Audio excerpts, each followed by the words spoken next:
today's webinar speaker. We're really delighted to have Sue Talavera-Soza.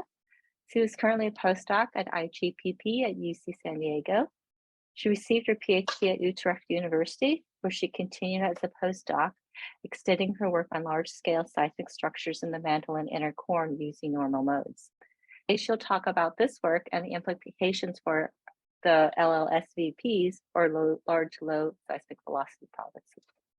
So Sue, the screen is all yours. Thank you. Well, hello everyone, and thank you, Lorraine, for the introduction and for inviting me to give a talk. And well, the work that I will show you today involves collaborations between Utrecht University, Scripps, Cambridge, MIT, and Brown University. And it has been a really fun project to work in spite of all the different time zones. And during this presentation, I will show you two sides of this project about mantle 3D attenuation. The first one, which was done while still at Utrecht, is a global 3D model of attenuation built using seismic normal modes. And I will show you the model and the database that we built to construct the model, and together with its interpretation in terms of middle physics. And the second project, which is what I'll be mainly doing at Scripps, is also about 3D attenuation, but now focused on the transition zone in particular, and using both modes and surface waves. But before I show you the results, let's first talk about what our motivation is. And as you know, we like studying the 3D structure of Earth using seismic tomography, and seismologists like to color the 3D velocity variations in tomographic models in red for slow velocities and in blue for fast velocities. And this is because the easiest explanation for all of these velocity variations is that they have a temperature origin. However, we don't really know if this is the case for all of the anomalies. And during the main part of this talk, I'm going to concentrate on the lower mantle, and in particular on these two red blobs of low velocity in the lower mantle, one under Africa and one under the Pacific, which we clearly call the large low shear or low seismic velocity provinces, or LLSVPs for short. And these low velocity blobs cover roughly 1/4 of the lower mantle, and for decades they have remained two of the most prominent features in every global 3D tomographic model of the Earth. So much so that when you compare different 3D velocity models against each other, and these models can use different databases, different approximations, and different parameterization, and when you compare them, you end up with figures such as this one, this voting map, where the red represents the region where all the models agree with each other. So you can clearly see in these areas the edges of the LLSVPs. And well, although we like coloring the LLSVPs in red and relate them to hot temperatures, well, we don't really know what their origin is, if it's thermal, compositional, or thermochemical. And in this really popular figure by Ed Ganero, we see many of the proposed theories to explain the LLSVPs. They could be a cluster of plumes that we see as blobs through the blurred lens of seismic tomography. They could be a dome or a superplume, or stable piles that are denser than their surroundings, or a metastable pile that behaves differently than the rest of the underlying mantle. And well, all of these theories have different behaviors at large geological timescales, with the two upper panels forming short-lived LLSVPs, while the bottom panels form long-lived LLSVPs. And long-lived LLSVPs will form anchors at the base of the core mantle boundary, influencing the pattern of mantle convection over long periods of time. And as of the last deep interior meeting that happened last summer, the current agreement coming from the most recent density studies is that the data and the model suggest that there should be a thin layer at the base of the LLSVPs, which points towards them being long-lived features. However, there is still debate going on about whether the data and the measurements regarding density are robust enough, so there's still not a definite answer to the question of the origin. And so besides the few density studies that are out there, other studies have turned to velocities to try to answer the question of the origin of the LLSVPs. However, velocities have a limited ability to distinguish between a thermal and a compositional origin. And here we'll turn to another parameter, as you might have guessed from the title of the presentation. We'll turn to attenuation or damping, which is the loss of a wave's energy as it travels through the Earth.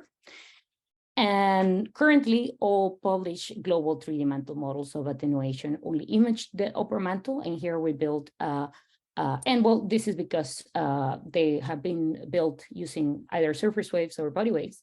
And here we build the first global 3D mantle model using normal modes. And normal modes are standing waves along the surface and the radius of the Earth. They are sensitive to the whole Earth. This is why we use them to study the lower mantle.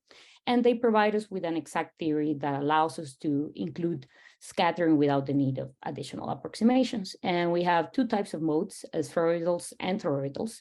And spheroidal modes consist of compressional shear vertical motion and are related to radial waves. And toroidal modes consist on shear horizontal motions and are related to log waves. And here I'm only going to talk about spheroidal modes. And modes are characterized by two numbers, their angular order L and their overtone number N, and with these numbers relating to the motion patterns of the modes. In the upper panel, we see that the angular order number is related to the amount of normal lines that a mode will have at the surface. And in the lower panel, we see how the overtone number is related to the radial pattern of the mode. And here we have an example with mode 0S2, which is a fundamental mode because it has an overtone equal to 0. And so it doesn't have any lines with any nodal lines with depth. But it has two nodal lines at the surface because it has an overtone number equal, angular order number equal to, sorry. And normal modes are parameterized at the surface of the Earth using spherical harmonic functions, and spherical harmonics are a complete set of orthogonal functions, which means that we can use them to build synthetic seismograms of earthquakes using normal mode summation. And here I'm mainly going to talk about modes in isolation, which means that they're not going to be resonating with other modes. And the consequence of this is that here we're only going to be able to talk about even degree structure. So like we see here in the middle of the figure for degree 2 structure. And this means that none of the models that I'm going to show you here will include any odd degree. And well, normal modes are excited by really large earthquakes, and we don't analyze their data in the time domain, but in the frequency domain. And this is because modes only exist for discrete frequencies, which means that in the frequency domain, they will appear as distinct peaks, and with each peak representing either one mode or a group of modes. And here I'm showing you real data in black and 1D synthetic in blue. And the 1D synthetic represents a synthetic model that varies only with depth, and that also includes rotation and ellipticity. And as you can see, the 1D synthetic can already match pretty well the location of all of the peaks. However, it cannot really match the exact frequency shifts of the data or the exact shape of the peaks. And this is because all of this information will be given by the 3D structure of the Earth. And in order to measure this 3D structure, we take one mode, like the one we see right here, and we analyze the splitting of the mode's frequencies. But what is this splitting really? Well, every normal mode is composed of singlets, which can be represented using spherical harmonic functions. And the number of the singlets of a mode depends on the angular order of the mode. So for example, here we have, again, mode 0S2, which has an angular order equal to. So it will have 2L plus 1 singlets, so in total 5 singlets. And if we assume that the Earth is perfect, so it means that it's spherical, non-rotating, elastic, and anisotropic, every one of these singlets of a normal mode will lie at the same frequency and have the same amplitude. However, if we deviate from a perfect Earth, for example, we include rotational ellipticity, then these singlets will now deviate from one another and have different frequencies and different amplitudes or attenuation. If on top of this, we also take into account 3D heterogeneity, then the mode singlets will deviate even further. And as we know rotational ellipticity pretty well, and we'll calculate perturbations from a 1D model, then we'll just concentrate here on 3D variations.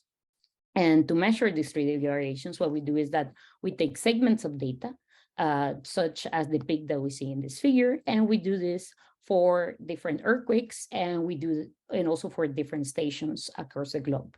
And with this, we select hundreds of seismograms, and we use them to measure something that is called a splitting function, because it measures the splitting of a mode. And the splitting function represents all of the unaccounted 3D structure of the Earth, and it manifests as frequency deviations from a 1D model prediction, which means that when we look at different stations across the globe, we'll see that in some areas, the boat will shift towards slightly higher frequencies or slightly lower frequencies. And it's not like it will move to a completely different locations. These are very slight variations across the globe. And we can plot all of these frequency deviations as frequency variation maps. And that shows a depth-weighted average of how a particular mode sees the Earth. And well, splitting functions are similar to surface wave maps that might show you phase velocity perturbations from a particular period of a surface wave. And because this is an average, we need to interpret it together with its sensitivity kernel to depth, which will tell us where on Earth is this normal mode mainly sensitive to. And most importantly, with these splitting functions, we can measure not only the elastic structure of the Earth in the form of velocities and densities, but we can also measure anelastic structure, which is related to attenuation. And because once they're measured, the splitting functions, the elastic and anelastic splitting functions are independent of each other once they're measured. So then we can construct independent tomographic models for velocities and attenuation with them. So now that I have explained to you what type of data we use and the importance of the LLSVPs, we'll start with the main part of the talk, which is about our global 3D mantle model of attenuation and its interpretation. And this is work done in collaboration with scientists at Utrecht University, MIT, and at Cambridge University. And as I said before, attenuation is the absorption of energy or the transformation of seismic energy into heat as seismic waves travel through the Earth. And we measure it in terms of capital Q, which we call the quality factor, and also in terms of 1 over capital Q, which is what I'll call here attenuation. And attenuation is important because it's sensitive to many physical properties. For example, a wave traveling through a slow and highly attenuating anomaly might be the result of a hot temperature anomaly. However, it could also be due to the presence of water, partial melt, or a small material grain size. So attenuation is also invariant to material, to changes in composition, which, as I mentioned before, have also been theorized to explain the LLSVPs. So if attenuation has so much potential to understand lower mantle structure, why aren't there more tomographic models of it? And well, this is because in order to study attenuation, we first must separate apparent attenuation from intrinsic attenuation. And where intrinsic attenuation is the absorption of energy, apparent attenuation just refers to elastic effects related to scattering, focusing, and geometrical spreading that redistribute the seismic energy due to small scale structure, but don't really produce any absorption of energy. And when you're dealing with surface waves and body waves, separating both terms requires large approximations and also extensive numerical calculations. So because of this reason, 3D attenuation has not been as widely studied as 3D velocity.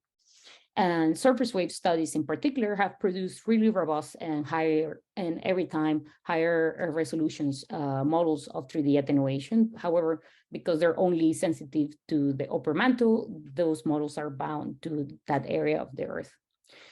But what do we know so far from all of the previous surface waves and body wave studies regarding 3D attenuation?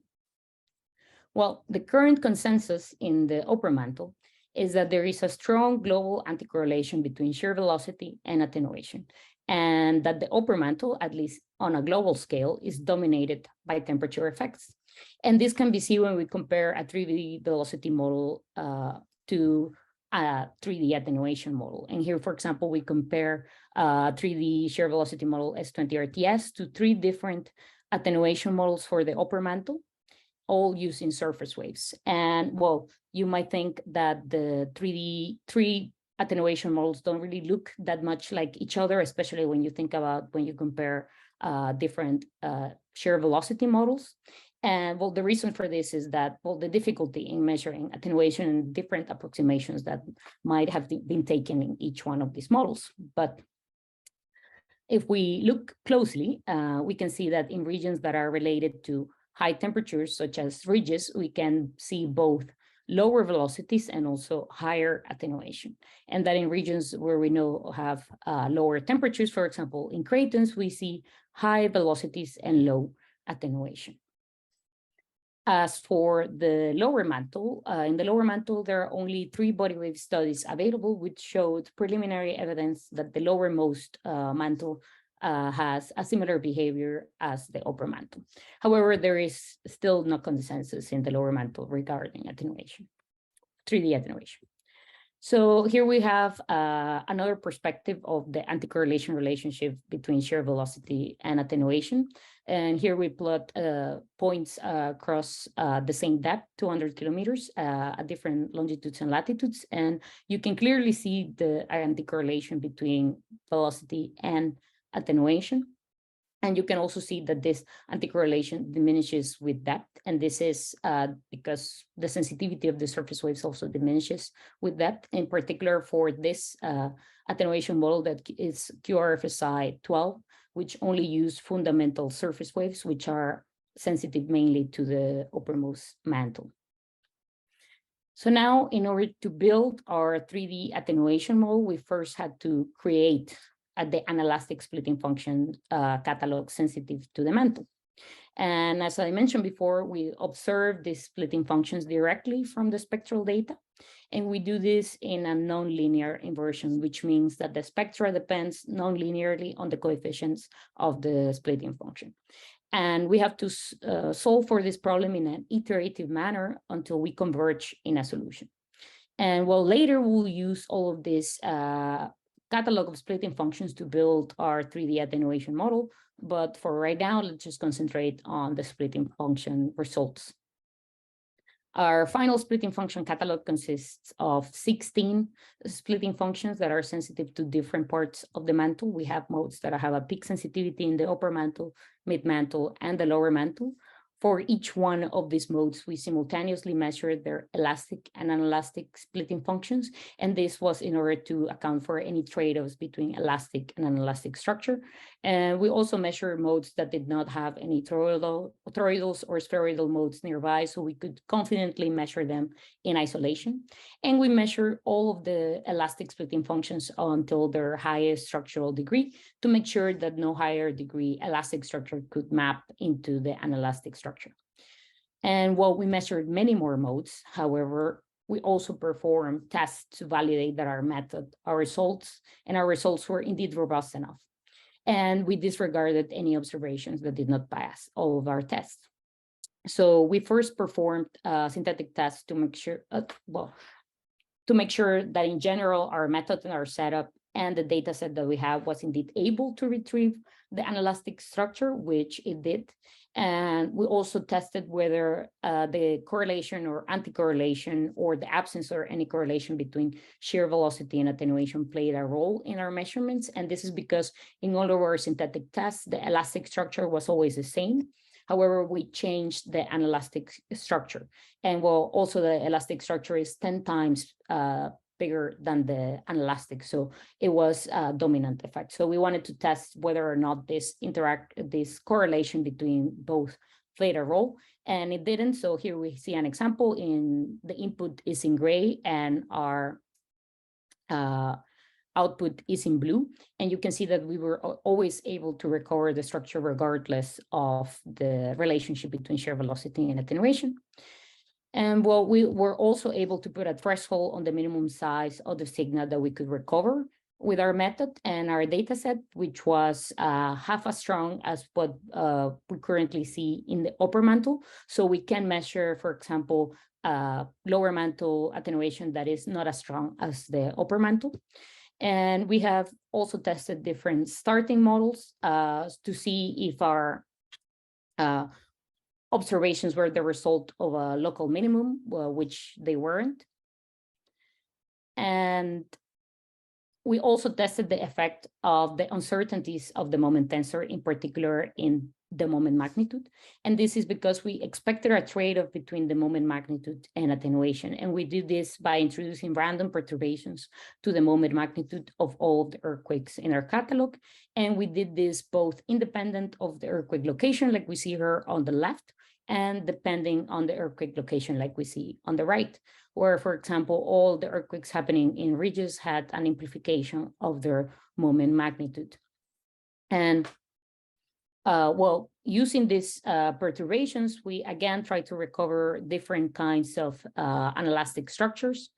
And we were able to retrieve the large scale structure for all of them. And we saw that the errors in the moment magnitude manifested mainly as higher degree structure. And well, it's also important to mention that last year, a paper regarding a CMT catalog taking into account the 3D structure of the Earth came out. So it might be worth revisiting some of this now with this new CMT 3D catalog. And well, lastly, we also tested the effects of random noise and of cross-coupling, which is the exchange of energy between modes. And well, to evaluate the effect of cross-coupling in our observations of isolated modes, we generated fully coupled synthetics in a certain frequency band, and then tried to retrieve the modes in an isolated fashion using the splitting function inversion method that I explained to you. And in order to evaluate the presence of random noise, we generated noise circuits that follow the same behavior as real noise, meaning that, for example, a lower magnitude earthquake, like the one that we see on the right, will have higher noise levels than a higher magnitude earthquake, like we see here on the left. And that also noise will be frequency dependent, which means that we'll have larger noise levels at lower frequencies than at higher frequencies. And what we find is that both the effects of noise and of cross-coupling have a larger effect on the observations than variations in the CMT catalog. However, when we combine the effects of random noise and full coupling into a single test, we are able to recover the lowest degrees. So, for example, the lowest structural degrees, for example, degree 2 and 4, we are always able to retrieve with confidence. However, higher structural degrees were not easily recovered, especially for the lower mantle. So now I'm going to briefly show you one representative mode observation for the upper and for the lower mantle. And for the upper mantle, we have mode 2s12, and this mode is mainly sensitive to shear velocity and has a peak sensitivity at around 400 kilometers. And we compare its elastic and anelastic splitting function side by side. Because this is a splitting function and not a tomographic model, we see a variation in frequency and not of a particular parameter, although although this splitting function is not a tomographic model, we can already see they can already show us an insight of what the data says. So, for example, in this example, we have that in all the red areas in the elastic splitting functions, represent regions where the mode sees lower frequencies that we can relate to slower velocities, while all the red areas in the anelastic splitting function represents areas where the mode sees higher attenuation and higher frequencies. And well, this means that we have a dominant anti-correlation relationship in the upper mantle, which points towards a thermal origin and agrees with previous results. And well, you might think, well, this is nothing new. This is what people have already seen, but this is indeed what we wanted to see for the upper mantle. We wanted to see that we could, again, recover what other people have seen, but using different data sets and different methods. And here I just want you to keep in mind that the color bars of the elastic and the anelastic splitting function are switched. And this is just to make it easier to see that where you have the same color in both maps, then think temperature origin. And if you have a different color in the same location, then it must be something else. So now we go to the lower mantle. And for the lower mantle, we have mode 1s9.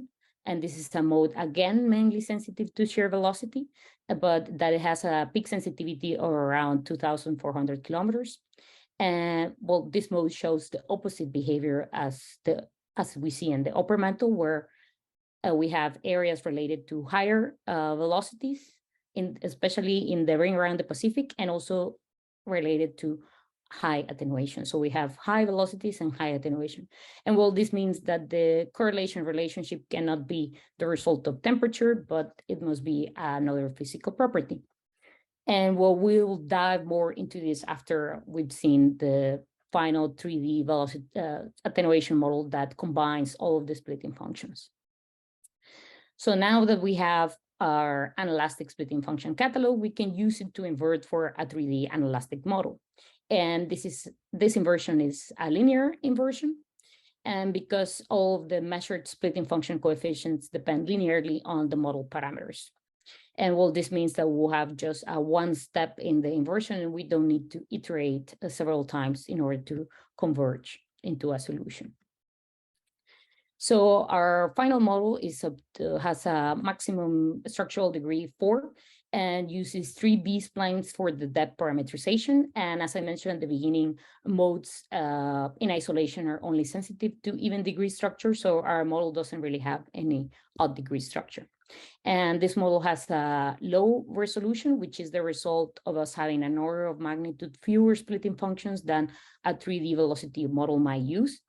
And also because these anelastic splitting functions are only up to degree 4 in the lower mantle. And well, this low resolution is the result of attenuation observations being harder to obtain than velocity observations, both because of the smaller signal of attenuation of the data, and also because we need to double the number of parameters in the inversion in order to measure attenuation. However, here we're neither doubling the amount of data nor the quality of the data, although we did increase the overall data set by the original data set that we have by 20 or 30% on average per each mode. We did not double it, and also we did not increase the quality of the data. And also because of this low structure and depth resolution, we also decided to create a simple 3D shear velocity model using the same splitting functions and parameterization. And this is just for comparison purposes. And we do this because we cannot interpret attenuation on its own. We need to interpret it together with velocity for it to tell us something about the interior of the Earth. And before we finally go into 3D attenuation structure, let's first briefly discuss the 1D attenuation profile of Earth. So in this figure, we can see that there is a disagreement in the 1D shear attenuation profile on Earth, especially for the lower mantle. And in our inversion, we start our model from Prem. And what we obtain is something like this. So in the upper mantle, we remain still pretty close to Prem, but in the lower mantle, the profile becomes less attenuating, and it actually moves towards the 1D profile QL6, which is as a 1D attenuation profile even more widely used than Prem. And it's interesting that the data in our model moves toward QL6, although this model is not included a priori in our inversion. And well, now we finally arrive to the 3D global models. And the first two columns are our 3D models. The first one is our simple 3D shear velocity model, and the second column is our 3D attenuation model. And in the upper mantle, we compare our 3DQ model to previous upper mantle models based on surface waves. And we do this for the same spherical harmonic degrees 2 and 4, so no odd degree structure. And for the mid and the lower mantle, we don't have any other models to compare against. And in the upper mantle, we see the same that we saw in the splitting functions. We see that there is slow velocity and high attenuation in rich regions, like for example, we see here in the Pacific and also in Africa. And we see high velocity and low attenuation in regions where we have cratons, like also here in Africa. And well, this agrees again with previous models and the expectation that temperature variations dominate the attenuation behavior in the upper mantle, sorry. In the lower mantle, we see a change in behavior with respect to the upper mantle, which again is what we saw in the splitting functions already. And this is the opposite of what we had anticipated given the previous body wave studies, and that the expectations that the LLSVPs will behave similarly as the upper mantle. But what we actually see is that we have low attenuation in the low velocity LLSVP regions, and that we have high attenuation in the high velocity ring around the Pacific. So in order to validate our 3D attenuation model, remember we already validated all of the observations we used to obtain this model. So now we're validating the model. So to do this, what we did is that we use a completely different inversion method to obtain the model. And this is work mainly done by Lisanne Yacht, who is a postdoc at Cambridge University.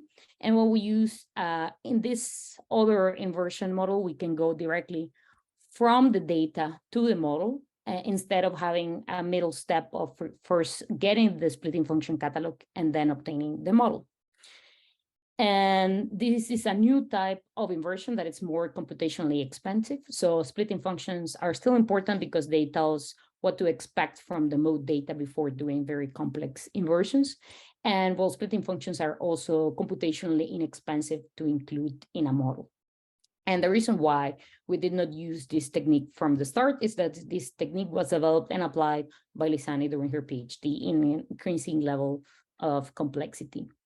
And well, her preliminary model uses the same modes and parameterizations that I use. And in the upper mantle, she obtains a somewhat different pattern than me. And you might think, well, this doesn't really look anything like each other. But if you analyze this checkerboard pattern in the one-step inversion and you compare it to QRF512 for the same depth of 250 kilometers, you see that it matches pretty well. So we have the same regions of high attenuation and slow and low attenuation in the same locations. And well, remember that here for QRF512, we have removed all the higher structural degrees and also all the odd degree structures. And well, for the lower mantle, we see that we have the same behavior in both models, where we have low attenuation in the LLSVP regions and high attenuation in the ring around the Pacific. And because the one-step inversion consists of a single inversion, whereas the two-step inversion involves two separate inversions, one to go from the spectra to the splitting function, and then another to go from the splitting functions to the model, well, this leads to the one-step inversion having overall lower misfits than the two-step. And well, additionally, the one-step inversion can be parameterized to include more parameters beyond just shear velocity and attenuation. It can include compositional velocity and isotropy and density. So this in turn can lead to it being even more a more complex inversion and with many trade-offs between all the parameters. And well, this preliminary model is still a work in progress, but we have also run inversions, including both the original 16 modes and also some Stoneley modes, which this is results that we got just this week. And well, this particular kind of mode, the Stoneley modes have a peak sensitivity in the Coromantel boundary, like we see here in this figure. And we include these modes, we have that the high attenuation ring around the LLSVPs becomes even clearer. And well, this means that our results are not only due to our inversion method, but that the data itself is the one that requires the results, given that two different inversion methods arrive to the same conclusion. So now we have validated our model again, we can concentrate on the question of what is the origin of this lower mantle behavior. It cannot really be temperature or water or partial melt, because they're all expected to produce slow velocities together with high attenuation. So this leaves a compositional origin, the presence of post-perovskite, which is a phase transition believed to occur near the Coromantel boundary, or another physical property as possible origins. So a different LLSVP composition could explain the low attenuation in the LLSVP region, as attenuation is invariant to composition, and while the post-perovskite is expected to be highly attenuating and present in the colder Pacific ring, which might explain the high attenuation we see there. So because both of these possibilities are confined to the lowermost mantle, we first need to verify that our model's ability to image this region. So to do this, we created a synthetic global 3D attenuation model, which we obtained by scaling 3D shear velocity, 3D shear velocity model, in this case is 20 RTS, using RQ scaling factor. And this factor scales attenuation to velocity using either an anti-correlation or a correlation relationship. And we use this model to predict synthetic splitting functions, which we then use as data to retrieve a synthetic model. And we do this using the same method that we use for using the real data. So the synthetic model has 3 different layers depicting the relationship between shear velocity and attenuation. We have anticorrelated in the upper mantle, which is what previous upper mantle models have seen and also what we see. We have correlated in the lower mantle, which is what we see in our model. And then we have anticorrelated again in the bottom 400 kilometers of the lower mantle, which is what previous body wave studies hinted at before. And well, as you can see, we can recover the changing behavior from anticorrelated to correlated in the transition zone. And it actually looks pretty similar to our 3D attenuation model, which is the column on the right. However, we cannot really recover the change in behavior in the bottom 400 kilometers of the core mantle boundary. And this means that our model is not really sensitive to the lowermost mantle. And this makes sense because we have a really coarse depth parametrization, and none of our modes have a peak sensitivity in the core mantle boundary, like, for example, Stoney modes have. And but interestingly, the synthetic model shows hints of the unrecovered input structure, which we see right here, where the Pacific LLSVP splits into 2 different blobs. And well, this again looks similar to our actual model. And well, this means that the bottom of the lower mantle can still be dominated by temperature variations, just like the previous 3 body wave studies hinted at before. And given that we cannot really constrain the lowermost mantle, at least for now.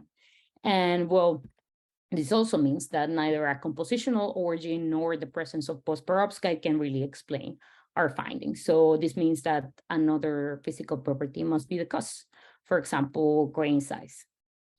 And in order to explore this possibility, we use the laboratory-based viscoelastic model developed by Uli Fau called the extended Burgers model. And this model predicts wave speeds and attenuation, which vary depending on temperature and grain size. And here we can see how at a constant grain size, higher temperatures in red produce slower velocities and higher attenuation, while low temperatures in blue produce fast velocities and low attenuation. Well, if we vary the grain size, but we keep the attenuation, well, if we vary the size of the grain, but still just vary temperature, we see that this has a similar behavior with larger grains moving towards slower and more low attenuation, towards low velocities and low attenuation. So it behaves in a similar manner. And for example, if instead of varying temperature, we vary the size of the grain while keeping temperature constant, then we can see that the behavior is again similar, with smaller grains producing high attenuation and slower velocities, while big grains produce faster velocities and low attenuation.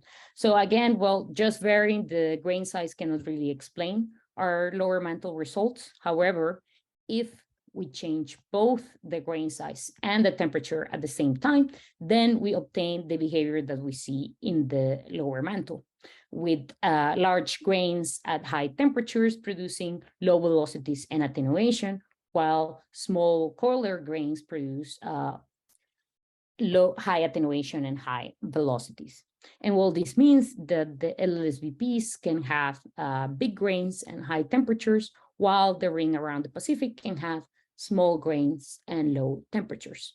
And well, this agrees with experimental and geodynamical studies, and with the large grains in the LLSVPs pointing towards them being long-lived features, given that long-lived features will have time to grow really large grains. And just like I showed you at the beginning, now we see again these longitude-latitude points that show the behavior of both shear velocity and Q at a certain depth. And well, you can see that there is some disagreement with the absolute shear velocities, the absolute shear velocity values, which are difficult to constrain, especially in the lower mantle. So to try to bypass this, what we're currently working on is to recalculate our predictions using a newer database of mineral physics properties.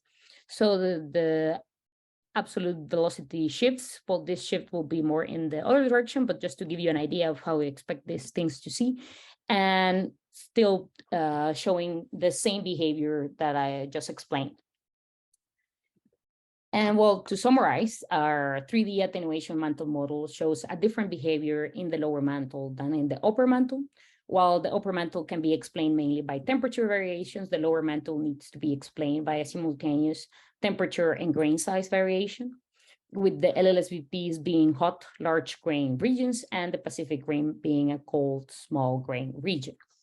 And well, this agrees with geodynamical models that argue that cold, fast labs will reset their grain size at the transition zone and have much smaller grain sizes than hotter, longer-lived LLSVPs.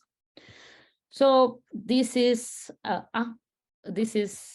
what you might be thinking our theories might be looking to you right now. But what is cool about our finding is that we are not only agreeing with experiments and geodynamical models, but we also agree with the expectations of the LLSVPs having a dense bottom layer, which, as I said at the beginning, is the current consensus of different density models that are going on right now. So for example, in all this cross-section, there are the 2 models from the Utrecht group that are still unpublished, and 1 from the Berkeley, UK group.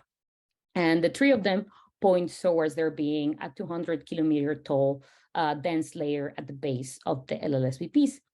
And although this is precisely the region our model cannot really constrain, having this dense layer will only enhance the grain growth and temperature of the LLSVPs, making them even longer-lived features.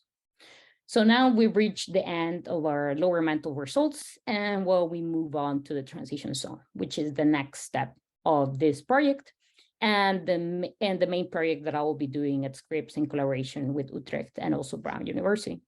And in this work, we'll study the transition zone using both modes and surface waves. And this in order to help answer questions related to the presence of water and partial melt in the transition zone. And in order to do this, our goal is to produce a global 3D attenuation model that combines normal modes and surface waves with a different parameterization in the upper and in the lower mantle, with the surface waves providing a more detailed upper mantle that can potentially reach all the way to the transition zone, while a more coarse lower mantle with the normal mode database. And currently, our normal mode base model doesn't really have enough data to properly image the transition zone and seems to disagree with the QRLW8 upper mantle attenuation model that reached all the way to the transition zone because it used both fundamentals and overtone surface waves. And let's see if we can go to the next slide. So our plan is to use surface waves fundamental the surface wave fundamental modes that from Colleen at Brown, which have an increasing sensitivity to a transition zone with increasing period, and to also combine fundamental observations with those of overtones, which, as you can see here, have even more sensitivity to the transition zone.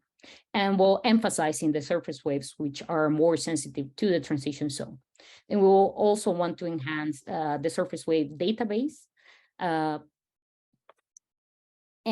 in addition to the surface waves, I also plan to do more splitting function measurements, given that now that we have a model, we have something to compare against our new observations, especially for modes that are sensitive both to the upper and the lower mantle, like we see here, for example, in the middle, and or modes that need to us to include a resonance with other modes in order to measure them.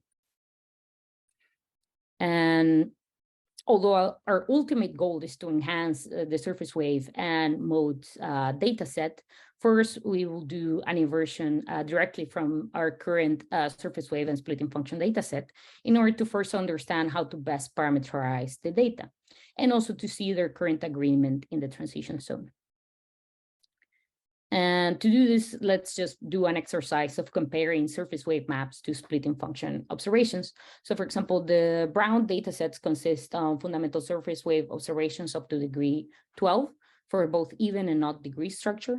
And whereas the highest structural degree we could measure with the splitting functions in the upper mantle was only degree 8.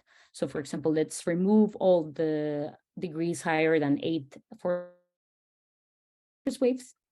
However, this surface wave map still has a degree structure. So let's remove that one as well. So we have a more like-to-like comparison.